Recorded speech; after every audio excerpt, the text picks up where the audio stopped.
അട്ടപ്പാടി ചുരത്തിൽ അജ്ഞാത മൃതദേഹം. മുക്കാലി പോലീസ് ചെക്ക് പോസ്റ്റിന് സമീപത്തെ വനത്തിലാണ് മൃതദേഹം കണ്ടത്. വിറക് ശേഖരിക്കാൻ പോയ ആദിവാസികളാണ് മൃതദേഹം കണ്ടത്. അഗളി പോലീസ് അന്വേഷണം ആരംഭിച്ചു. അതിനിടെ പാലക്കാട് അട്ടപ്പാടിയിൽ വിറക് ശേഖരിക്കാൻ കാട്ടിൽ പോയ വയോധികയെ കാണാതാവുകയും ചെയ്തു. പട്ടിമാളം ഊരിലെ ചെല്ലിയാണ് കാണാതായത്. ഇവരുമായി അരുൺ ആലത്തൂർ ചേരുകയാണ്. അരുൺ, പോലീസിന്റെ അന്വേഷണം എങ്ങനെ പുരോഗമിക്കുന്നു ഇപ്പോൾ? സുരേഷ്, അട്ടപ്പാടി ചുരത്തിലാണ് അജ്ഞാത മൃതദേഹം കണ്ടെത്തിയത്. മുക്കാലി പോലീസ് ചെക്ക് പോസ്റ്റിന് സമീപത്തെ വനത്തിൽ മൃതദേഹം കാണുകയായിരുന്നു. വിറക് ശേഖരിക്കാൻ പോയ ആദിവാസികളായ ആളുകളാണ് മൃതദേഹം കണ്ടത്. തുടർന്ന് അഗളി പോലീസിൽ വിവരം അറിയിക്കുകയായിരുന്നു. അഗളി പോലീസ് എത്തി നടത്തിയ പരിശോധനയിൽ ഒരു പുരുഷന്റെ മൃതദേഹമാണിത് എന്നുള്ളത് കണ്ടെത്തിയിട്ടുണ്ട്. മറ്റന്വേഷണങ്ങൾ പുരോഗമിക്കുകയാണ് എന്നുള്ളതാണ് പോലീസ് പറയുന്നത്.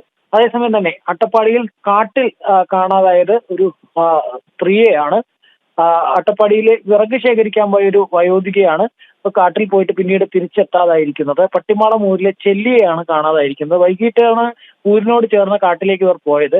വനപാലകരും മറ്റും ഈ പ്രദേശത്ത് തിരച്ചിൽ നടത്തിയെങ്കിലും ഇതുവരെ കണ്ടെത്താൻ കഴിഞ്ഞിട്ടില്ല. ശരി, അരുണാലത്തൂരാണ് വിവരങ്ങൾ നൽകിയത്.